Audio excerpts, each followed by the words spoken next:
You are now listening to Oversaturated, the podcast, hosted by Johnnie and Ralph. Now let's get it.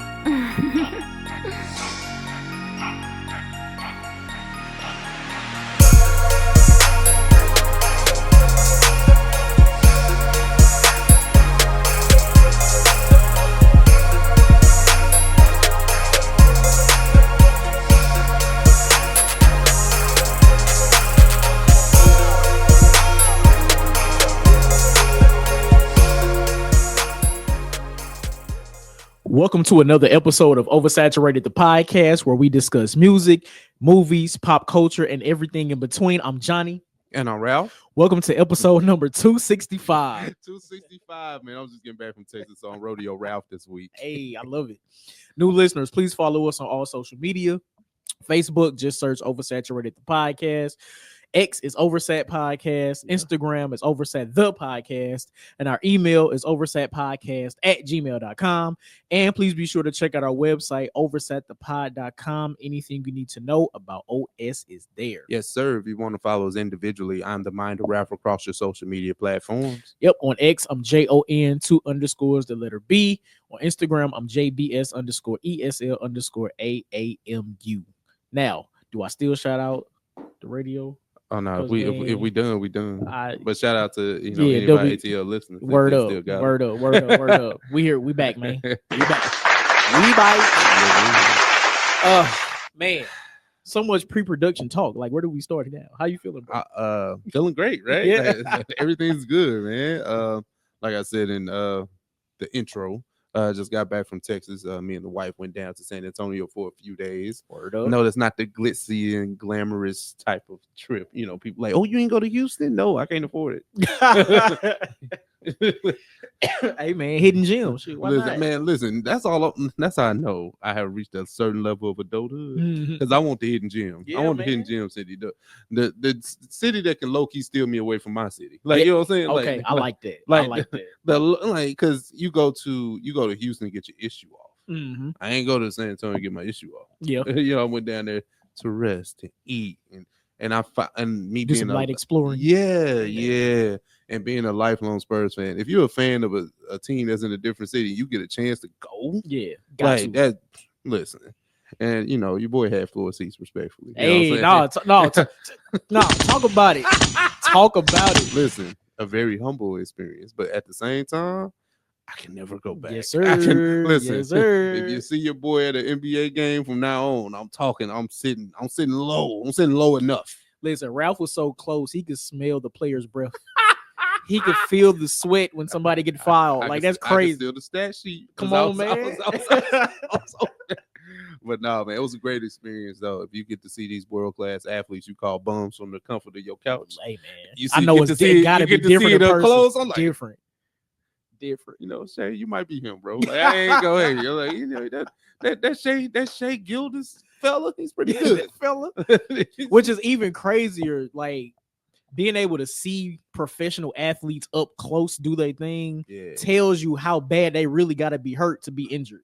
Like to be injured and sit out. Yeah, because I seen Chet Holmgren, who's on a part of OKC Thunder. It was the Spurs and the Thunder playing. Mm-hmm. He was out there warming up, but he didn't play. Okay. So like it was just like, nah, he ain't ready to get back just yet. Like he could have played because my Spurs is my Spurs. Wemby wasn't playing. You know what I'm saying? I had the French national jersey for those that peeped the IG picture. But talk about it. But it didn't. He didn't play. I was like, and I bought these tickets early, so it was like before he got hurt, before trades and all that stuff happened. But still, overall, it was just a great experience. So. Yeah, man. That's dope, man. Hey, man, look, I seen Ralph. I seen him on TV. Like I seen it. I had to send him the pic. I was lit. Might have to put that out. Put it in the story real quick. I'm like, this is petty. He was there. I seen it. Nah, that's what's up. But bro. Nah, bro. What about you, man? How you feeling? I'm good, man. Listen, first of all, shout out to daylight savings time ending. Yeah. Because now it's lighter longer outside. So I'm Yes. definitely happy about that. And we got good weather to accompany it. So Yes. definitely in a better mood. Like I never realized how much how much the weather affects my mood until you know we go through winter and then it started getting sunny outside. It's like, oh damn, all right. That seasonal depression is It's different. very real, bro. It's different. But I do want to send a shout out to Martell here in St. Louis. Breakdancer, photographer. First of all, Martell, he has done photos for Oversaturated in the past, and he just opened up his first solo photo gallery at one of the spots here at one of the art galleries here in St. Louis, and Oversaturated is featured in the gallery. So, you know, round of applause for that. So I went to the opening night last night, and it was dope, man, just to see the city out. And to see and to see his photos, like he cold with the lens, like super cold. So yeah, man, I just wanted to shout him out. It was dope to see us, you know, included in honestly St. Louis history, because he's a St. Louis staple. He's at all the events, taking all the pictures. So and I mean not just from the past couple years. I mean, like I'm talking like at least 10 years. So it's 10 years worth of photos in the exhibit. So to be a part of that was dope, man. And the fact that we made the cut. You know I know, right? Shout out to Marty, man. For sure, man. So yeah, man, that was dope. But no, to our local family, check that out. I forgot his is it I Don't Know Marty? Yeah, I don't know Marty. You know, check him on out IG. on IG for any information as far as, because I know the opening was last night, and I know I didn't get a chance to go, but I definitely want to see the exhibit before it takes it down. For sure. Yeah, it's at the dark room. Yeah. So shout out to that. Other than that, man, I've been busy, man. Listen, it's tax season, it's busy season. Trying to get the family taxes together. You know, got some other things on the side. So just staying busy. Staying busy, man. I ain't really got too much time for much else. But what I will say, your boy's birthday is coming up. Come on, turn up. Birthday's coming up, man, on a weekend, which is the first time in like years. So you know, we'll take advantage of them weekends. Yeah, man. Bro. So I think I'm gonna be outside a little bit. I'm gonna dip my toe outside. Just a smidgen. Yeah, just a smidgen. Yeah. So we'll see what it's about. You right in conjunction with 314 days, so it should be a good weekend. Tis true. Yeah, look, I might be out 2 nights in a row. I don't know yet. Listen, I have to strategically plan for that. I have to make sure I get the proper amount of sleep. I got to make sure I drink the right amount of water. Like I have to properly plan for that, especially at this age. Man, what? So budget too, goddamn me. Listen, that's a fact. Hey, look, following the payday. So I think I might, but we'll see. Listen, the way the bill set up, you can say fuck it, we ball, because it's your birthday. you can have them. You know what? Fuck it. You know what? Fuck it, we ball. It's my birthday. Shots. No shots on me. Let's do it. Shots is crazy. You doing shots? Oh, that's wild. I love it. You're right. You're right. Yeah, I'm gonna have one grown up drink. Yeah, and then we'll see. One grown up drink. Let's see how that goes. I'll go get one of these THC sodas and be good for the night. Let me look at this cocktail list. Facts. Let me see what y'all got. Y'all got a good old fashioned. All right, cool. Yeah, I do that. That's crazy. So what we on, man? Off the dome. Off the dome. I got one for you. Let's do it. I think I know your answer, but I'm gonna ask you anyway. One gotta go. Rapper, actor, edition. These are people that are perfectly casted in their roles. Okay. So it's hard to kind of, distinguish it. You know what I'm saying? So I'm gonna go with Will Smith as Mike Lowry in Bad Boys. Okay. I'm gonna go Rico. Well, Cameron is Rico in Paid in Full. I'm going to go with Cleo with Queen Latifah. Cleo and Set It Off. And who was my last one? But bear with me. Bear with me. Tupac is Bishop in Juice. Oh my God. Hold on. Okay, I'll run it back. So I know the Will Smith as Mike Lowry in Bad Boys. Queen Latifah as Cleo and Set It Off. Tupac as Bishop in Juice. And then you got Cameron as Rico, Paid in Full. Ooh, okay. I don't even have an answer for this one, honestly. Sleeper pick. Okay. I said one gotta go. So one gotta go. I'm thinking I'm picking the best one out of the four. Oh damn. All right, they changed it. They don't look. Ooh. Okay. I think I'm gonna do process of elimination. These are damn near. Hey, listen, I'm just here. I'm going process of elimination. Okay.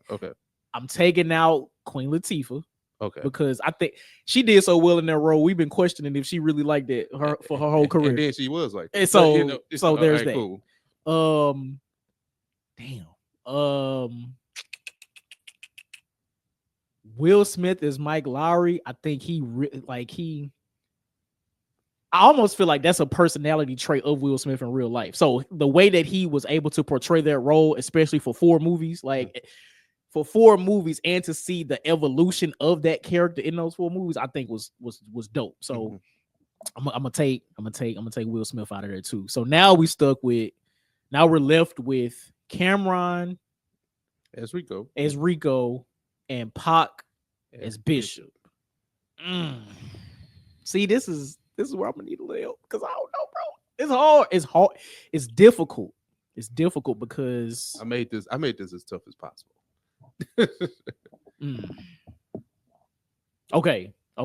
For me personally, I think so. I'm left with Cameron and Rico. look. I gotta replay it, bro.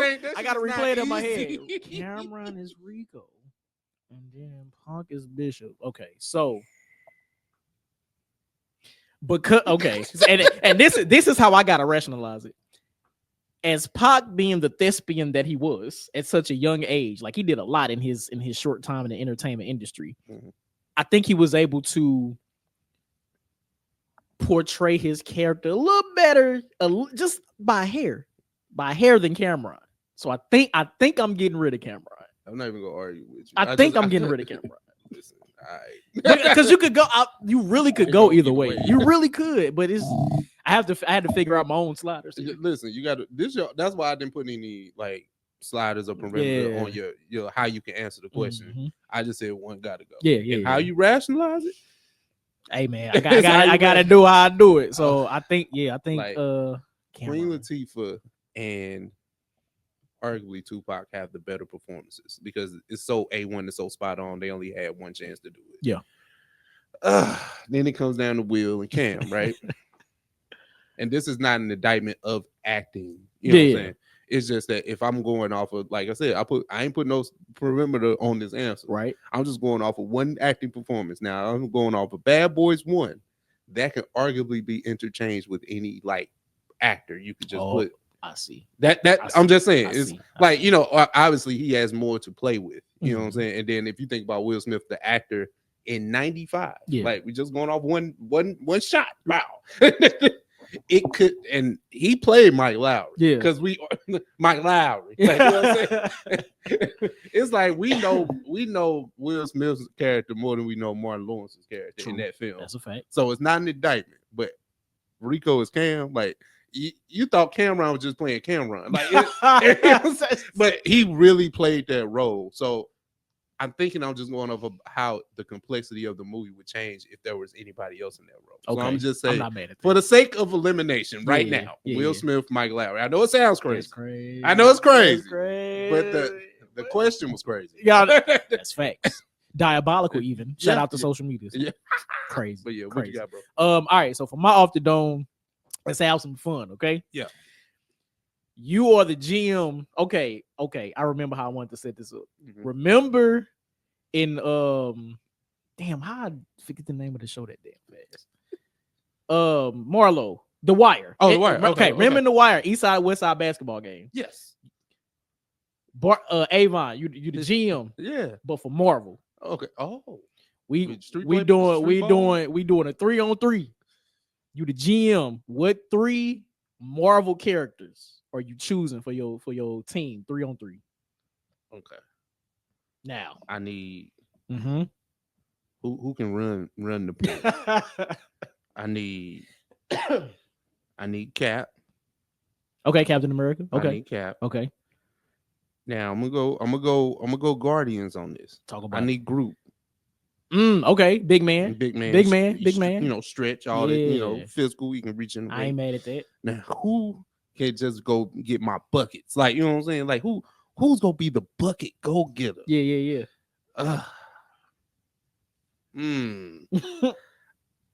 Hold on now. Hold on now. Let me. I'm with you. I'm with you. Who can just go get buckets? I don't need nothing else from you. Just go buckets. Score. I don't want to go to T'Challa. That's nasty. Why that's nasty? I don't know. Okay. I feel like I can do better. You the GM, so you got it. Okay. You got it, bro. You got it. Okay. well, I mean, I can go Cap T'Challa. That's kind of a cheat code, though. Cap T'Challa and Groot did. Fuck it, we here then. I bet. I'm not mad at that. Okay. I'm not mad at that. Okay. So, off top, when I thought about this question, off top, who can give me buckets? Mhm. Hawkeye. Easy. He can hit anything from anywhere. Hey, yo. Pause, whatever. No, but y'all know we talking about wasn't- basketball. I know Look, when it wasn't a pause, hey, yo, but it was just, Hey, it look. was crazy. It was crazy. Hawkeye. Hey. Hawkeye buckets All all right. day. All day. All right. That's my shooter. My big man was originally the thing. Okay. But since you mentioned Groot and how he can stretch, I think I'm going Mr. Fantastic. Okay. I think I'm going Mr. Fantastic. You just changed to something else. I did. My third, see, I was thinking about a character that can get up and down the court quick. I'm thinking Quicksilver, right? Mhm. But I'm not mad at a Spider-Man or Nightcrawler. Just to be able to get back and forth super quick. Spidey's shit talking would get Man, under the would get skin. into somebody. No, Spidey got to be referee. He can't even play. Spidey 'Cause would be talking. He'll be he talking. can't- He'll be talking too he can't crazy. even do it. It's like it wouldn't be like talking spicy. It'd be like, I can't hit you because you're a kid. Facts. Put your mask on. That's Like, I'll facts. fuck you up. That's Like, you know what I'm facts. saying? Like, you Peter Parker, I can't hit you. That's but- facts. But I think I'm gonna stick with Quicksilver because he can up and down the court super quick. Okay. So that's what's up, man. I got you. But now, people, that was off the dome, man. Hey, one gotta go. You got Will Smith and Bad Boys. You got Queen Latifah and Set It Off. You got Tupac and Juice, and then you got Cameron and Paid in Full. Yeah, and then listen, you the GM of Marvel for a 3-on-3 basketball game. Uh-oh. What 3 Marvel characters are you choosing to be on your team? Let us know. OS gang, what's happening? Family and kinfolk. We got a few topics here on the OS news docket, For but sure. let's start with the somber news. Yeah. We got a few rest in peace to get out of here for a few musical legends, man. We got Roy Ayers, Angie Stone, and Dwayne Higgins. If you're not familiar, Roy Ayers is he's like the father of Neo Soul, died at the age of 82, 83, somewhere up in there. Yeah, somewhere up in there. You have Angie Stone, who's a Neo Soul singer herself, died in a car crash, unfortunately, at the age of 64. And then you have Dwayne Higgins of Tony Tone, and he passed away at the age of 62 or 63. I want to say 63, but yeah, relatively young. I know Dwayne was suffering from, say it with me, bladder cancer. I did read that. Yeah. So 3 musical legends in our space, especially in our space, have gone on to glory. Johnny, crazy, man. First of all, rest in peace to all these legends, right? Yes. I think the first one we heard about, I think, was Angie Stone out of these 3. And like the situation surrounding her passing was just insane. She was on her way to, I think, to perform at a halftime show somewhere, and got into a car accident. So that's crazy, and that's, man, super unfortunate, crazy in itself. I know every time we have to come here and say rest in peace, like I think about whenever there's one passing, there's always 1 or 2 or more that immediately follow, and I feel like these 3 happened within a matter of days. So like just to see this and then just have to mourn these legends, man, it's insane. It's insane. So I do want to say condolences to their family. Each of these individuals leave behind such a legacy. I think I heard about it, but wasn't for sure. But Angie Stone was in one of the first female hip hop groups. Like her hip hop group was signed to Sugar Hill. Like she was a rapper before she became a neo soul singer. I had no idea. I can see that. That's dope, right? I can see that. And Tony, I think the music speaks for itself. And even with Roy Ayers, music speaks for itself. Jazz legend, neo soul legend. Like it's crazy the legacy that they leave behind. So I just want to say rest in peace to them. Yeah, man. Hey, something has to be said about our musical legends, the one that make music that's so black. Yeah, and it just sticks with us, and I love it. You know what I'm saying? I mean, did they have crossover appeal? All of them did. You know what I'm saying? Like, I think people across the aisle or whatever, music is music, but to know that they were just uniquely ours, they didn't go nowhere. Like, you know what I'm saying? Yeah. Like love it to death. You know what I'm saying? But two of them being so young, and then Roy just being granddaddy age at that point. You know what I'm saying? I love that they left such a lasting impression on us musically. We don't know these people personally, but obviously the tidbits that like things that you found out, and that we all found out in their past. And I was like, dang, he was cold, or damn, they did this. Like, being a part of something that you didn't know they were a part of, that you love, type like thing. Dwayne Higgins was like one of the people that helped discover Destiny's Child. Like what? Like what? Okay.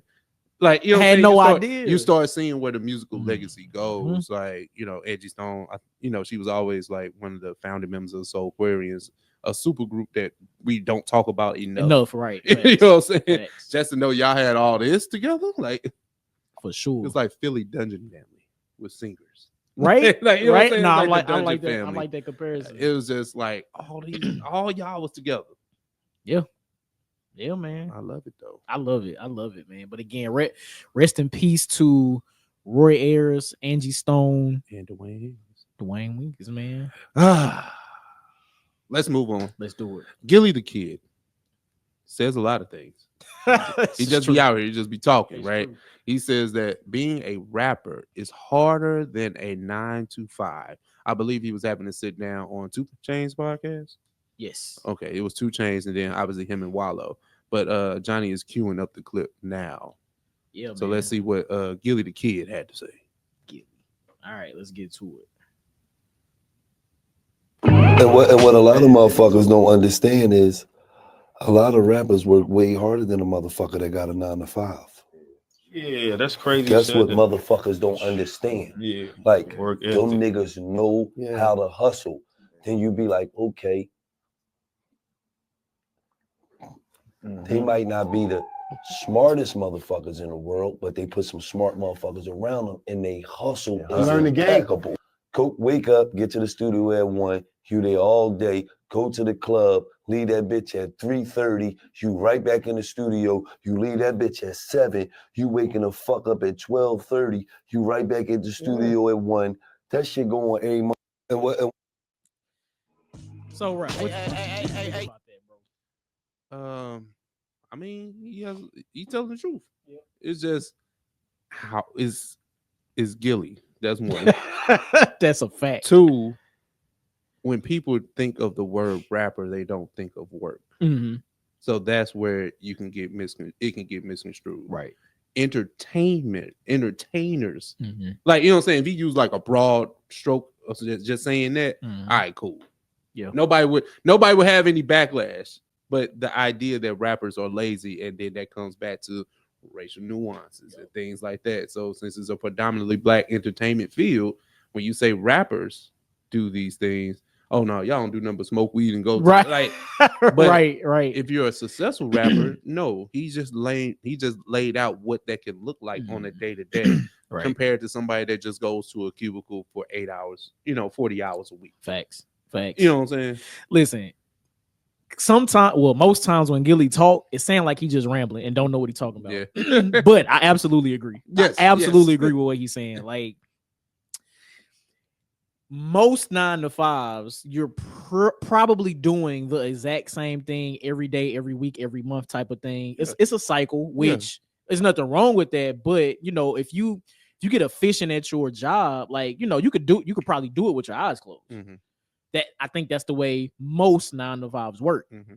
So what he's saying about a rapper's schedule, now we're not talking about how we see them like in music videos on Instagram or anything like that. We're talking about the actual work and production it takes for them to get music out, to shoot a music video, to shoot content, because that's part of being a rapper now, right? Mm-hmm. All the things that go into the job of being a rapper or entertainer, like that takes a lot. And again, it's not the traditional 9-to-5 hours. Listen, I honestly don't really know how most rappers sleep, because if they in the studio at night or they got concerts at night, now they act and they still recording music for the next project or doing feature verses or whatever. Like, the time can really mess you up. Also, going on tour, living out of a suitcase, going overseas, like all of that takes a specific type of energy that a 9-to-5, a person that works a 9-to-5 does not have to expend. So I absolutely agree with what he's saying. I think when people say that, it's like the thing of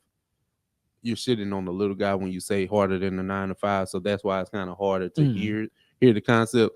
Like, y'all are rich, quote unquote. Yeah. You know what I'm saying? But it's a high risk, high reward with that. Like, you True. signed your life away per se with some of these contracts, and you got to work to get that off. Like, we see the glitz and glamour through social media or even lifestyle magazines or YouTube, whatever the case is. So when you see it, you're like, man, I'm straight. Like, but listen, you don't know how much debt they're in. Like, you know what I'm saying? Like, you know what I'm saying? Like, so I get what Gilly is saying, but it's like, why you guys on, the 9 to 5 guys, when you say it.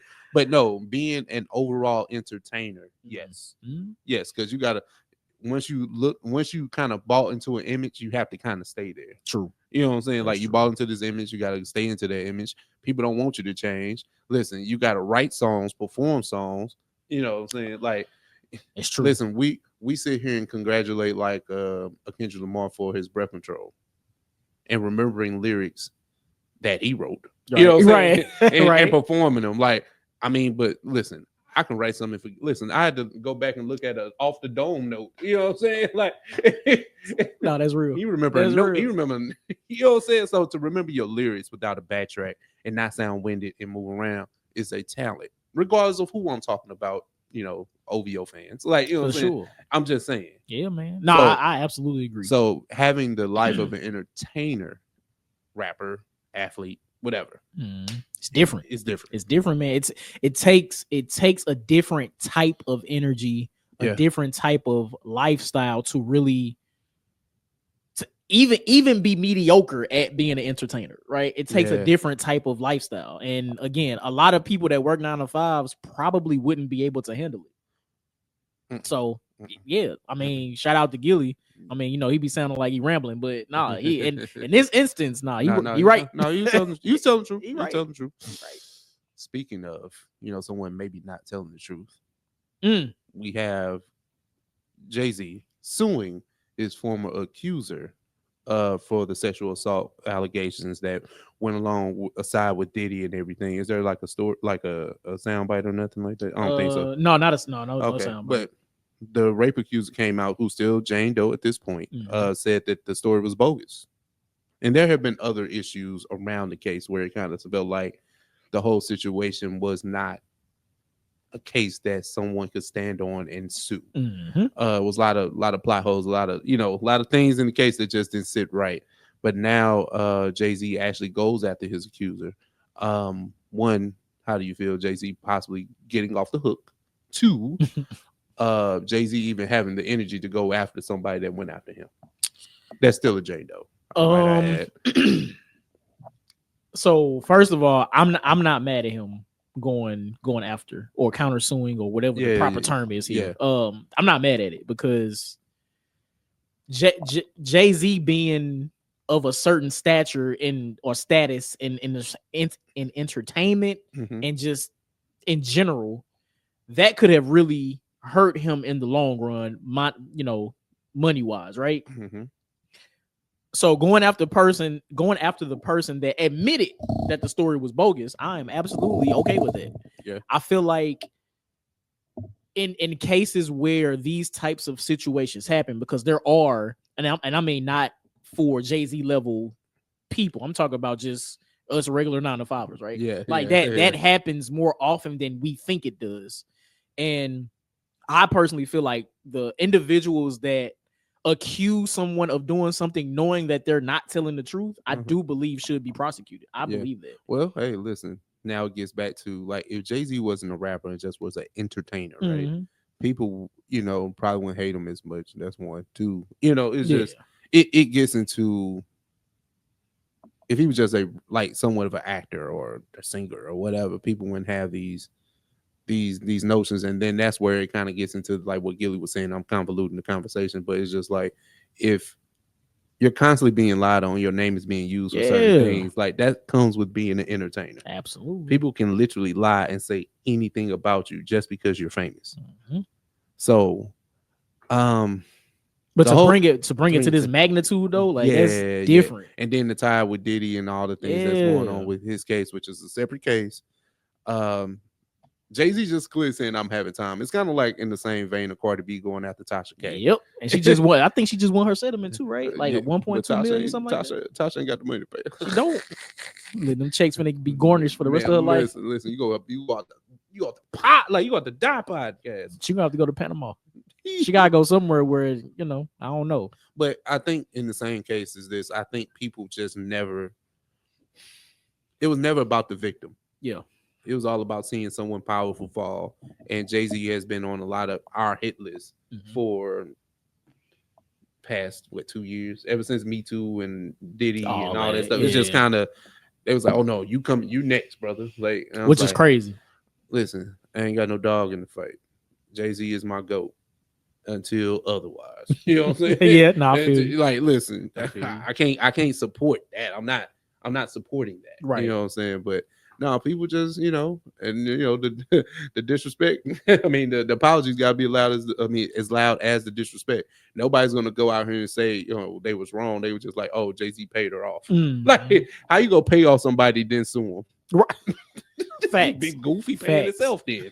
I just wish the public, right? Because the public loves to place blame. They love to just go off of witch hunt, what people are saying. Like, I really wish people used, I really want to say common sense, but context clues, critical thinking, like any of that, because like you said, there was a lot of like interesting information that can lead you to believe that this whole story was fabricated. Yeah. And like the fact that the Jane Doe came and said that she made it up, like I don't hear any of those same individuals coming back to apologize, to say, oh dang, my bad, I was wrong. Like but we'll never see that. And it's like, I'm not trying to fully take my foot off the gas, because maybe Jay did something. I don't know. But he said it wasn't this. Like, you know what I'm saying? It's kind of like, this ain't I don't did some shit, but it ain't this ain't it. It ain't it though. That's but funny. nah, it's so that's a good point, right? Do you think, because it's JayZ, he doesn't have to go after Jane Doe, right? But do you think him going after Jane Doe is more of a warning to other individuals that may do something similar in the future, to him in particular? Because honestly, it's JayZ. Why? I don't know. Because he got the time. Because he got the time. It's like, y'all played on my name, and then I had to explain to my daughter what's going on now. You know what I'm saying? My daughter's 13. To prove my point. That's facts. Listen, I'm that petty. Okay. If I'm Jay, I'm that petty. Say less. See, and that's also a great point. And I'm never factoring, like, I don't factor in like the children, and then also understanding that Blue Ivy, their oldest, is 13 and is of age to understand these types of things that comes out. So I feel you. I had to have that birds and bees conversation with my baby too soon. Man, and what? Come on. Now because of you. Because now no, you gotta pay for that. No, that's facts. No, I'm with you. Oh man, let's try this. Are we talking about the Millennium Tour, or are we? Okay. 2 minutes. 2 minutes. All right. Well, apparently there's a little drama on the Millennium Tour that's revving up real soon. I think it's starting like soon. Like soon. Yeah. Well, those particular lineups of those 2,000 artists that we love. But now we're trying to figure out who gets top billing. Yeah. And there's been an argument of sorts, I imagine. I'm not sure if these artists have debated this among themselves. Right. But between Bow Wow and Omarion, who should headline said Millennium Tour? I don't even know why this is a discussion. It's really only one answer. It's really only one answer. Listen, the same nigga that headlined it in 2002. Fuck is we talking about? What? Now, did the Scream Tour evolve into Millennium Tour? Oh, yes, so yeah, it's always been. This is my shit. What the fuck are you talking about? I let y'all have it for a second, like, you know what I'm saying, when B2K did they reunion. Yeah, but nah, I'm back. No, I'm back. This is mine. That's crazy. That's crazy. Listen, not saying Omarion doesn't have songs, but it's good.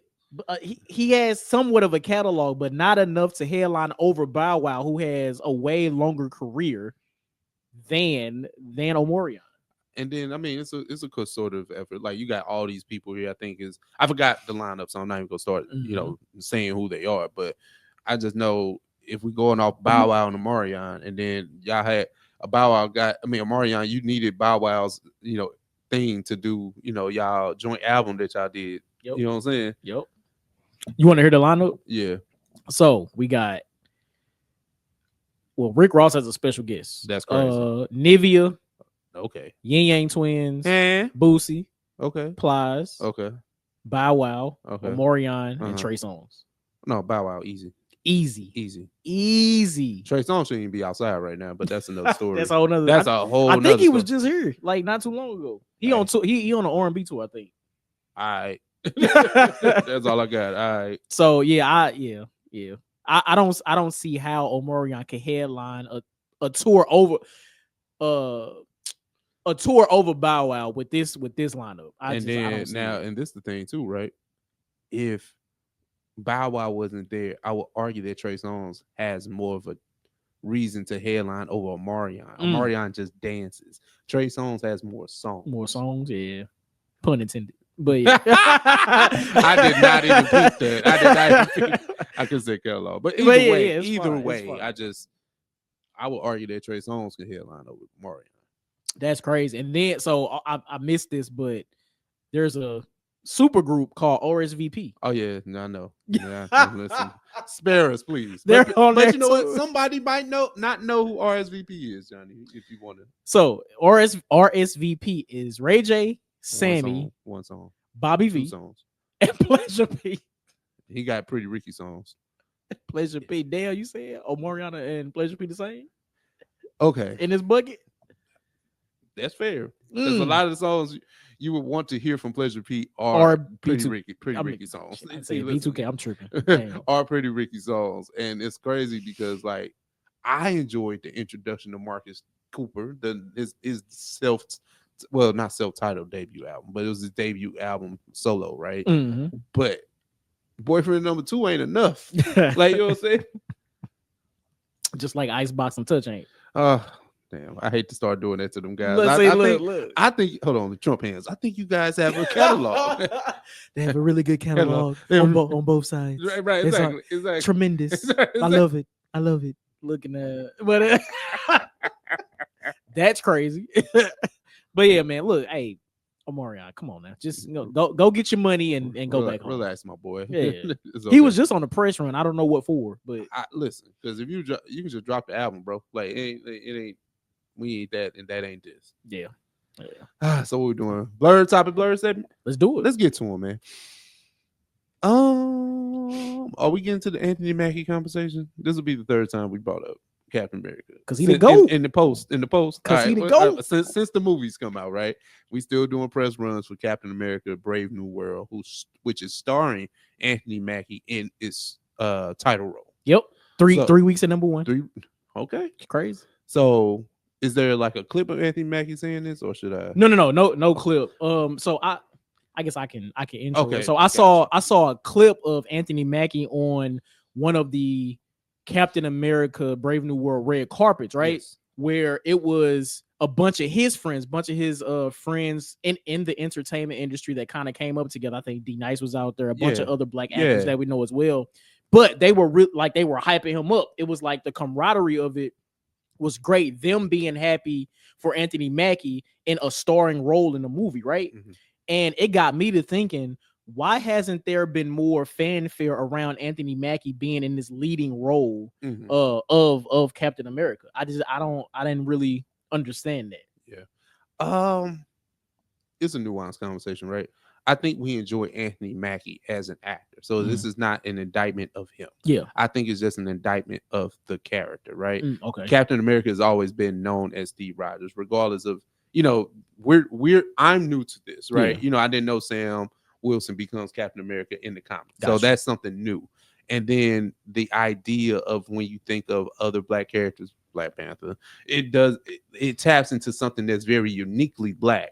So why would we get excited about kind of like, no disrespect, a B tier? You know what I'm saying? A B tier. First of all, Captain America B tier. So you know what I'm saying? You talking about somebody that changed the mantle now? Like, you know what I'm saying? And then listen, we can talk about how the movie people have been saying, oh, it was bad and we need to rework a lot of this stuff. So now like you getting bad news about the movie not being good. That's true. So it's a lot, you know what I'm saying? It is a lot, but I guess for me, thinking back to the first Black Panther, where rest in peace to Chadwick Boseman.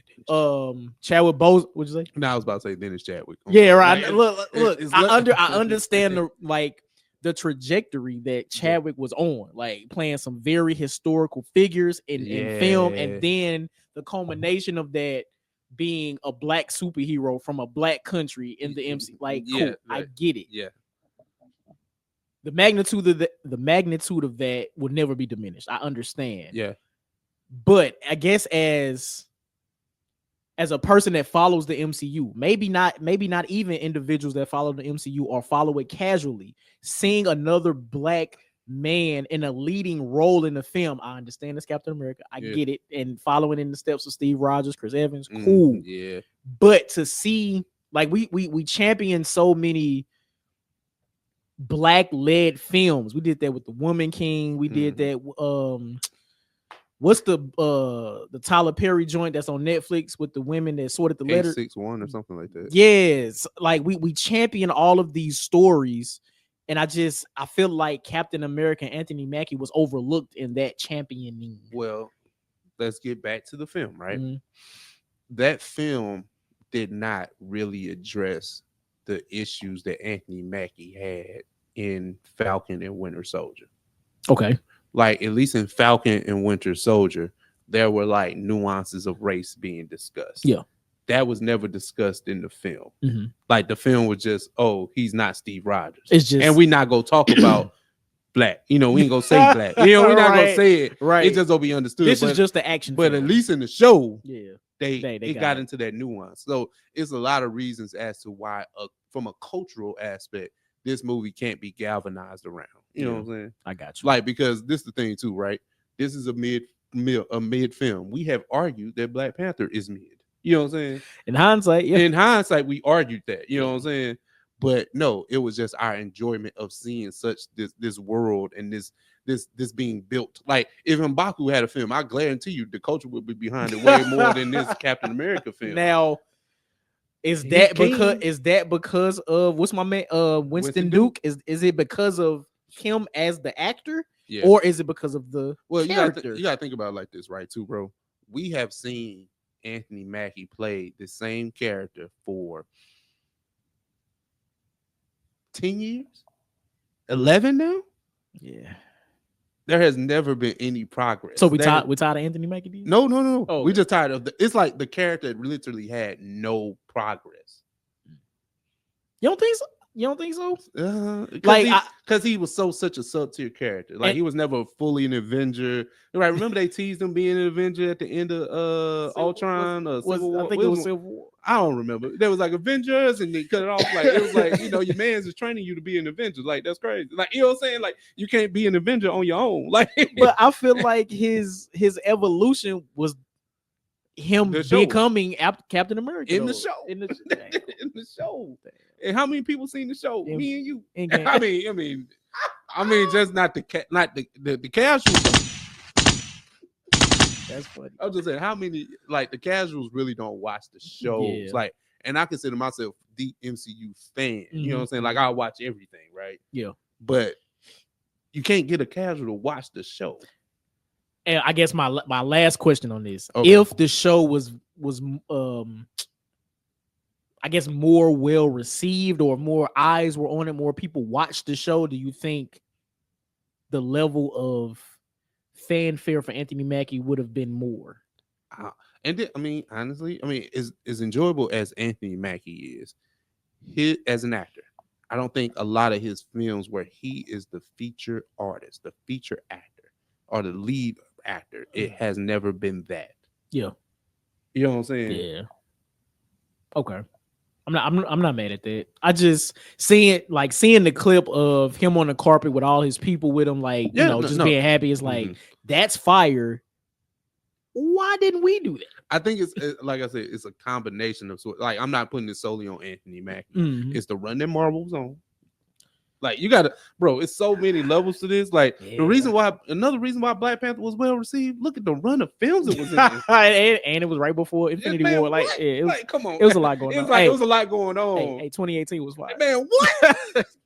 We're gonna have a conversation about them phases because phase 3 is clearly number one. Not That's even it. close. That's it. Not even close. Hey, we can put that. We can talk about We'll put that on the Put a docket. pin, Yeah, put a pin in it. I got you.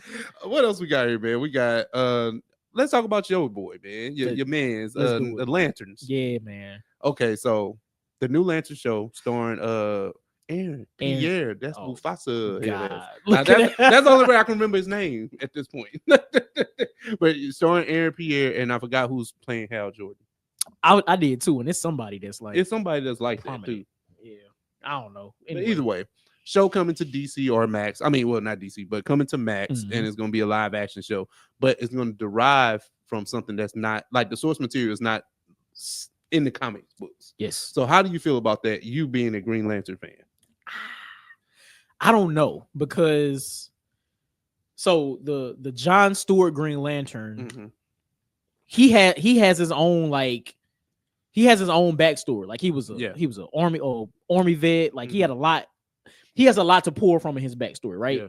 Even his stories with the Lanterns, he's not the only Green Lantern from Earth. I think he was the second, but I think in total there may be like 6 or 7 now, right? See, talk your shit. That's what I'm saying. Like talk through it. So the fact that they're not going to pull anything from the comic books for this particular character, I personally don't like it. Okay. Especially with Hal Jordan being there as well, because there's a lot you could pull from Hal Jordan. And if this show is supposed to be connected to the greater DC, the new DCU, EU, whatever they're calling it, how are you going to weave a completely original story, not in the comic books? How are you going to weave that into what's going to be known as the new DCEU with Superman and everybody? I hear you, and I got a slight rebuttal for that, right? I like the concept of maybe, and you answered this because I know you're into like the comic book lore when it comes to TV shows, like Arrowverse. Let me just Did they use original like comic book source material for those storylines in those shows? Everything from those shows were pulled from comic books. Now they may have been tweaked a little bit for TV, but the original stories were pulled from the comic books. Like Crisis on Infinite Earths, the big crossover. That's a huge DC crossover comic. Gotcha. Like all that stuff was pulled from the comics. Okay, so maybe not the best thing when you have that as a precursor, but when you see the success of Penguin, now is Penguin something uniquely pulled from a comic book? So the premise of who Penguin is was pulled from the comic book. Now the actual storyline itself, the storyline in the show, not because all this is made to fit whatever world they're making with that's that. A fact. That's why I'm asking. That's a fact. If we're going off of Penguin being like a precursor for this, because it's DC TV too. It may be Elseworld or whatever, but just to know that, okay, well, if y'all cook like that with Penguin. You know what I'm saying? See, and me think that's the only reason I'm talking through it. Like I was like, and me thinking about this because I think my rage was just like blinding me from thinking about the Penguin and shit. Because I saw that bullshit ass picture they put out too. I ain't like that shit either. It looked like The Last of Us. It looked so much like The Last of Us, right? like Walking Dead. That's crazy. But so yeah, it was like that. Anyway, so going back to your Penguin take. Now I think I'm at ease just a little bit, not a whole lot, not a whole lot. We still got to watch. Yes, still got to watch it when it comes out, which I'm imagining probably won't be till about late 26, 27. Yeah, it'll be 26 for sure. So I don't know. I'm still not a fan of it, but I mean, let me ask you, and then seeing that we're doing a live action show, let's say at the max 10 episodes. I'm thinking it might be like 6. Because of the CGI, that's gonna be a lot. Because that's a thing that we got to do. We don't know if this is a full-on origin or they already lanterns and we out here solving shit. You know right. So if we're doing this in a show, which you would you be okay with it if they put the actual comic book, storyline in a film? You mean Like, say, okay, the show is gonna be the show, but let's say this translates to a film. Mhm. Like, would you be okay with them, actually adopting a comic book storyline for the film since we didn't do it in the show? Oh yeah, for sure. Okay. Oh yeah, for sure. For Okay. sure. Yeah.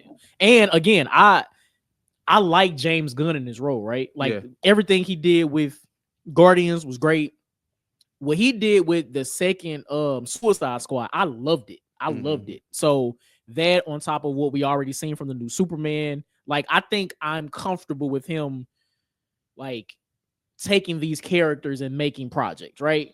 I'm just a little taken aback by the fact that this Lanterns TV show, which is supposed to be like a buddy cop type of thing, is going to be an origin story. I don't know how. I don't personally know how I like that. That's all.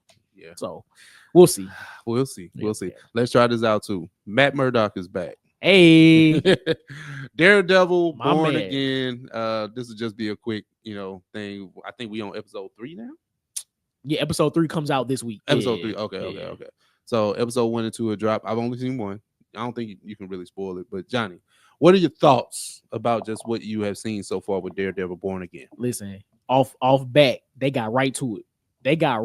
They picked up exactly where they left off from the Netflix show season 3. Yeah. Which is crazy because I don't think they mentioned some stuff from the original Netflix series, but the glaring thing missing was like Elektra and the hand and all that kind of stuff. But you know, that's neither here nor there. But I really enjoyed these first 2 episodes. Spoiler alert, but we had a major death in like the first like 15 minutes 15 of episode 1. My man Foggy out of here. That's crazy.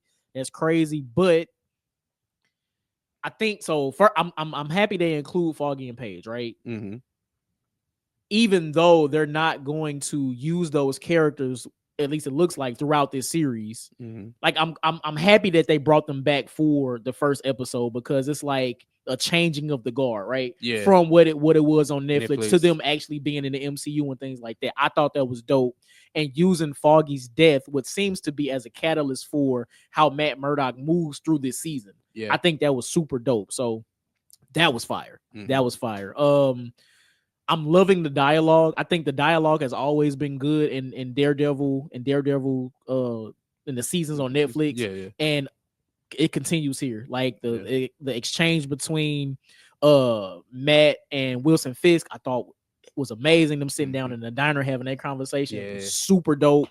I'm loving this so far, bro. I'm loving this so far. No, I share your sentiment. Like I said, I only seen 1, so I'll watch 2 soon. Yeah. But I enjoyed what I watched. Like you said, them killing Foggy that quick. I was like, damn, crazy. That's crazy. But he has obviously PTSD or trauma from seeing his best friend die, and then that breaks up him, Paige, and because Foggy was always a connective tissue, even though him and Paige kind of had like a romantic thing going. I don't know, but like dialogue heavy, like the fight sequences were there.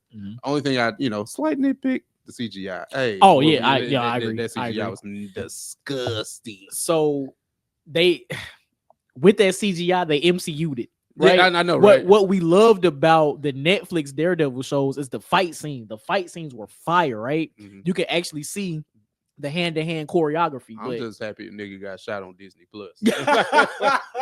Hey, even Daredevil throwing my dude off the roof. When that bullseye? Yes, that was Bullseye. Yep. See. So bringing that character, so that character almost died at the end of the 3rd season, and he was on the operating table getting the spine worked on, and whatever they did clearly worked on him because he got threw off the building and it survived. So that's crazy. That's crazy. But even with Daredevil throwing him off the roof, right, seemingly killing him. That also took a toll on him as well because I don't think Daredevil actually killed in the Netflix series. No. So that's another thing that's kind of weighing on him, or it looks like will weigh on him during this season as well. So, hey man, I'm loving the layering already. And then just like you said, the exchange between him and Wilson Fisk, Kingpin. Hey, they couldn't hire nobody else to play Kingpin. Vincent D'Onofrio is him. Like, you know what I'm saying, when it comes to that. So exquisite. And I like the fact that Wilson Fisk is a flawed villain. Like Yeah. he really don't know. Like he really think he doing good or trying to do good. Then y'all go make me go back. Yeah, facts. So he's the mayor of New York, which I think is hilarious. So I'm enjoying what I see, and I'm definitely excited to see what the rest of the season looks like. Now, how many episodes is this gonna be? I believe it's going to be 6. So they put the first 2 out last week. Okay. Wait, maybe it's hold on. Is it 9? Because I know Is it it was 9? Because I remember it was 18. Then Look. they said, All this technology, right? I remember they said it was gonna be 18. We was like, ooh, 18 of anything on Disney Plus sounds crazy. Man, what? That's like a TV show. Man, what? So No, real talk TV show. talk about the Arrowverse, right? Man, a real TV show. Okay, so this says this season it'll have 9 episodes, and this Okay. was published a day ago. So Okay. so it will be 9 episodes. Cool. Nice. All right, so that's a nice little run there. Listen, from the first 2 episodes, it looks like they're off to a great start. We were already introduced to another vigilante in New York, so I don't know if you got that for us, so I won't say nothing. No, I haven't. So that was cool. So yeah, man, it's dope so far. I just know man. Punisher coming back. I know. I can't wait to see that. Can't wait to see that. So yeah, man. Shout out to DareDevil. Shout out to DareDevil, man. But I don't know. No, clearly. Hold on. I did want to touch on this. We can talk on this very serious topic, bro. Okay. Have you seen the death of the young HBCU student from hazing? Yeah. I heard about that. Caleb. So I didn't know if you would want to speak on it, so I didn't bring it up. No, we can talk. Okay, let's do it. Let's do it. Well, for one, okay. Rest in peace to Caleb Wilson, Yes. who died at the age of 20 years old, Southern University student. He was in the marching band, proud, upstanding, all that great stuff. And I mean that with all sincerity. He died because of hazing, due to a hazing ritual because of his process of going into Omega Psi Phi Fraternity Incorporated, which I am a proud member to be. I'm proud to be a part of this fraternity. But the hazing of someone that, hazing is illegal for one. And then to brutally do that to somebody's child, I think that was kind of like, it was very eye-opening. And this is something that happens across platforms, across D9, Masonry. Like look at most of your situations. It might be a little barrier to get in, but it should be impossible. Yeah. And that's impossible. You can't get past death. Like right. that's facts. That's facts. crazy. Like, so now there have been talks, about, hazing and those types of things. And I don't know, bro. That is such a tough pill to swallow. I agree. 20 years old. I know. And the reason I'm talking about is because we talk about Black Death on this podcast so much. So why get silent now? We talked about Trayvon Martin, Tamir Rice, whatever the cases may be. You know what I'm saying? Yeah. George Floyd, whoever. His name should be able to ring loud, just as loud. Agreed. You know what I'm saying? Agreed. And he died at our hands, which is. I can. So, in hearing about it, I did automatically think of you. Like, I understand that you became a member post college and all that. But to think about hazing processes in general, right? Yeah. It's, you never know what's really going on unless you're a member, things like that. But in this particular situation, and hearing like exactly what happened, hazing is illegal. I'm not a part of a fraternity, so I don't know, what goes on behind the scenes. But in this particular situation, I can imagine. So from what I read, he was punched in the chest, and that is ultimately what led to his passing. So whatever went on before that, I feel like individuals should be able to use the foresight to ease up or stop, or it shouldn't be that. Yeah, like exactly. It should not be that for whatever reason. I don't know if something was going on that night. I don't know. It should never get to the point of clearly death, but physically harming someone to the point where they need medical attention. Yeah. And my thing has always been kind of defending what it looks like, what the perception is.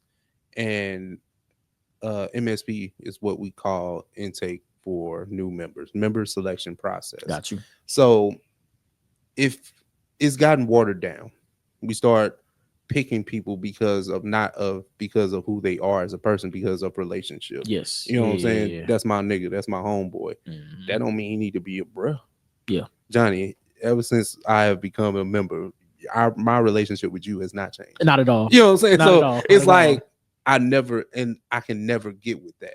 Now, if you talk to me and you was like, "Hey, bro, you know, woo, woo, woo. All right, well, let's have another conversation." Yeah. But I know who you are as a man. You know what I'm saying? That's why I would feel like if you wanted to, all right, cool, I'll tell him. Yeah. Right. Right.